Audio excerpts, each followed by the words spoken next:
సిద్దిపేట జిల్లా గజ్వేల్లోని శ్రీ సరస్వతి శిశు Mandir English medium పాఠశాలలో గణపతి నవరాత్రులను పురస్కరించుకుని గురువారం గణపతి నిమజ్జన కార్యక్రమం పాఠశాల ప్రధాన ఉపాధ్యాయురాలు హరిణ ఆధ్వర్యంలో నిర్వహించారు. ఈ కార్యక్రమానికి 20వ వార్డు కౌన్సిలర్ జిఎంఆర్ విద్యా సంస్థల కరెస్పాండెంట్ గోపాల్ రెడ్డి హాజరయ్యారు. ఈ సందర్భంగా వారు మాట్లాడుతూ నవరాత్రుల వేడుకల్లో భాగంగా శ్రీ సరస్వతి శిశు మందిర్ పాఠశాలలో 6 రోజులు భక్తి శ్రద్ధలతో పూజలు నిర్వహించి పాఠశాల విద్యార్థులు, ఉపాధ్యాయులు గణపతికి నిత్య పూజలు ఘనంగా నిర్వహించటం అభినందనీయమని అన్నారు.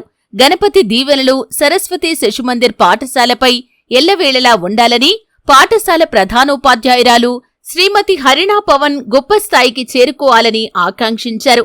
ఈ సందర్భంగా పాఠశాల ప్రిన్సిపాల్ హరిణా పవన్ మాట్లాడుతూ మా పాఠశాలలో విద్యార్థులు వినాయక నవరాత్రుల్లో భాగంగా 6 రోజులు ఎంతో భక్తి శ్రద్ధలతో పూజలు చేసినందుకు విద్యార్థులకు, ఉపాధ్యాయులకు కృతజ్ఞతలు తెలియజేశారు.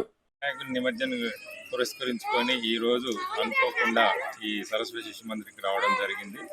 సో ఈ సందర్భంగా ఈ స్కూల్ వాళ్ళ యొక్క మేనేజ్మెంట్ను మరియు స్టాఫ్ అందరినీ కూడా చాలా అభినందిస్తున్నాను. ఎందుకంటే చాలా శ్రద్ధతోటి ఈ 6 రోజులు భక్తి శ్రద్ధలతోటి కూడా వినాయక నిమజ్జనానికి వాళ్ళు ఎంతో సహకరించి మంచిగా చేసుకొని ఈ రోజు నిమజ్జనానికి తీసుకువెళ్తున్న సందర్భంలో యాజమాన్యానికి మరియు ముఖ్యంగా అర్ని మేడం గారికి ఈ సందర్భంగా కృతజ్ఞత తెలియజేస్తూ ఈ వినాయకుని యొక్క బ్లెస్సింగ్స్ కూడా ఈ స్కూల్ పైన ఎల్లవేళలా ఉండి ఆ స్కూలు దినదినాభివృద్ధి చెంది ఆమె యొక్క గొప్ప స్థానానికి ఎదగాలని కోరుకుంటూ ప్రతిరోజు కూడా ఆ స్కూల్ అభివృద్ధి కొరకు మేము కూడా మా వంతు కృషి చేస్తామని ఈ సందర్భంగా తెలియజేస్తున్నాం.